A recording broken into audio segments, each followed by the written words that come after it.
Hello everybody, once again welcome back to Financeable YouTube channel. Today in this video I'm going to show you how you can send your trading view alert to your Discord, so make sure you follow my step till the end.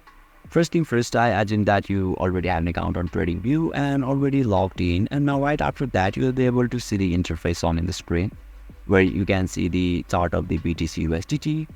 And if you just right click on this chart, you can see the add alert on BTC USDT option. You need to select that option. And now you can see another section pops out right where you can see the notification option. You need to select that one, and just down below you will be able to see webhook URL. You simply need to enable that and just click on create. And once you click on create, you simply need to go to the settings and you need to add your webhook URL of Discord, and you will be able to send your TradingView alert successfully to your Discord account.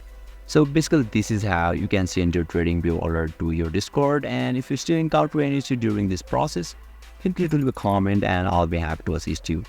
If you found this video helpful, please give it a thumbs up, and if you are new to this channel, make sure to hit the subscribe button and set the bell icon to on so that you can stay updated with our latest content. Thank you for watching, and I'll see you next time.